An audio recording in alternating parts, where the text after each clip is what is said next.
I never thought that I'd see the day when morality is actually under question and under attack, when essentially morality is being called immoral. Morals are immoral. Oh, that makes a lot of sense. There's this perception that morals are somehow purely religious and are just about some people looking down their noses at other people, pointing the finger and saying, you're a bad person. I can say that's not what it's about for me. It's about from the heart. It's things that feel right to me that I have to say, then this is a good thing. And then there are things that I know in my heart are wrong, and I have to say something. You might not feel the same way, but I will express my truth, and that is a moral. A moral is a wisdom. It is not something that is just religious. Every myth carries a moral and has for thousands of years. And this is why a teacher will ask the students after telling a story, did you get the moral of the story? Because that's the point of the story. If they didn't get the moral, then they didn't get the whole reason why that story was being told. A wolf pack cannot function without morals. They have morals. Otherwise, they wouldn't work together as a pack. Any group, any organization, any family, clan, anything wouldn't work without morality because we're individuals. But we have to get along. We have to do what's right not only for ourselves but for each other as well. And there are personal morals. Respecting your health, mentally and physically. Not eating just garbage like, potato chips and whatnot. Actually eating things that are good for yourself, looking after yourself emotionally. These are morals that look after yourself. And there are morals that help you to look after your family. There are morals that help you to live in society with other individuals. This is found in the animal kingdom, not only in human civilization. It is through morality that we can function as individuals and that we can work together. Otherwise, we couldn't possibly work together. And without morals within yourself, you could not hold together. Okay. Here's an example of a myth, okay? This is the Native American version of this myth. This myth is one of those global or universal myths. It just pops up everywhere. Every time it's told a little bit differently. But this is the Native American version of it. A young boy is late coming home one day, and he comes to a bridge, and there's a rattlesnake on it. And the boy thinks, oh no, if I walk around this bridge, it's going to take me a long time to get home. It's going to be dark by the time I get home. So he walks up to the rattlesnake and he says, Mr. Rattlesnake, if I walk past you, you won't bite me, will you? And the rattlesnake says, oh no, boy, I won't bite you. And the boy goes to walk past the rattlesnake bites him. And the boy says, Mr. Rattlesnake, you said you wouldn't bite me. Why did you bite me? And the rattlesnake says, well, I'm a rattlesnake. The moral of the story is a predator is a predator. Now you would think that adults would have to get that. They would have to understand that moral. Because, that is a fairy tale, which is a myth told to children. That was a wisdom intended for children. But yet there are grown adults who don't get this.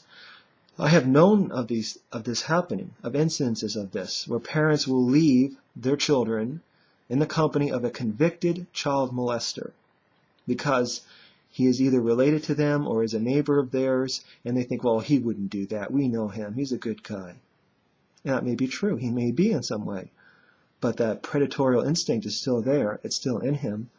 And how much do you want to bet that if he got familiar, with that child and thought that he could get away with it, that he wouldn't? You're taking a hell of a chance, right? That's not to say that he wouldn't. It's not to say that people cannot get help and cannot get past their psychosis, whatever. But it's to say that there'll always be that predator in him. It's not going to just disappear, okay? It's like we're herbivores. So, there's always going to be a part of us that's going to desire to eat meat, even if we become vegetarians. That predator in us is still going to be there. That's just a psychological truth. That's what a moral is. It's a wisdom. It's an insight that a storyteller wants to share with the world. For the sake of critical judgment, that's not what I'm about. Like I say, it's from the heart. I'm about what is right spiritually. If someone's doing something that is horribly wrong, I feel a need to say something. And it's not about looking down my nose at them, pointing the finger at them. It's about me speaking from my heart as a spiritual person, as a human being. Like, this is wrong, you know? How can you do this? How can you promote this or whatever? On YouTube lately, I've been amazed by how many people have come to the defense of pornography and prostitution. And two subjects go together because it's the same thing. What's the difference between a prostitute and a porn actor?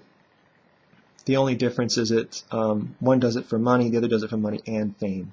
Also, one is legal, one is not. Currently, currently pornography is legal.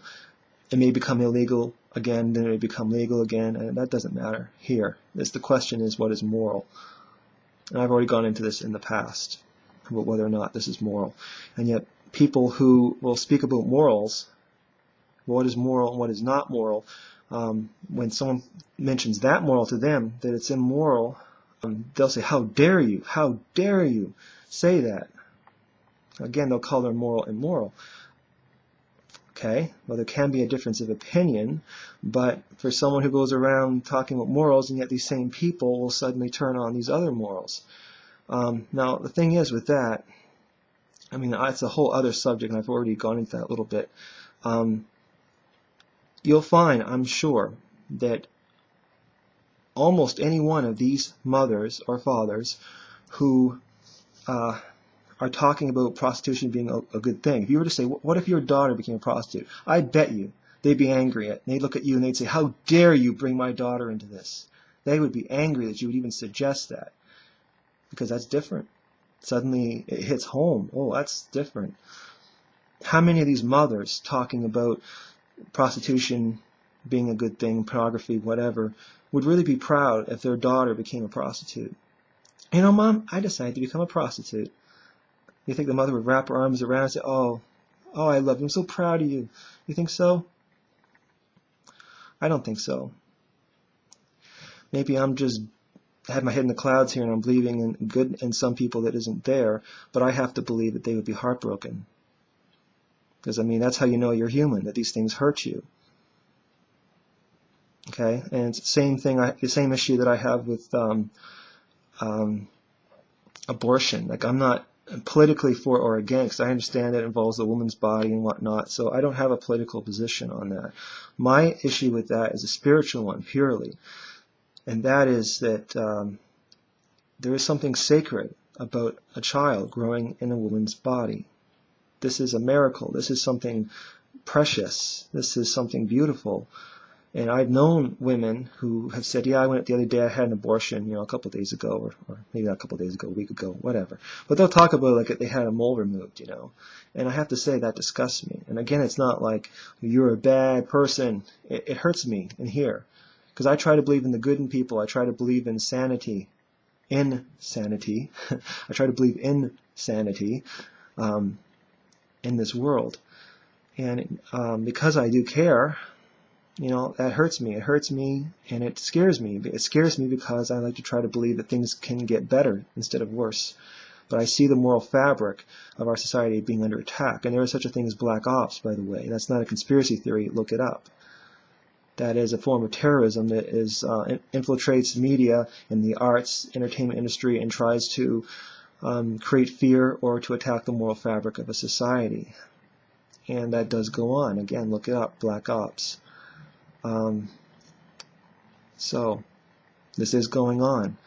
Our stories today are not centered on morality so much as they are propagandistic and attacking morality. I've gone into this in the past already. And it is working, it seems. There is more and more people online that are attacking morality, saying that morality has no place in reality, when it has always had a place in reality. Okay? It is the fabric that holds us together as individuals and as a culture. Without morality, the center does not hold. If you are fighting against morality, you are fighting for insanity.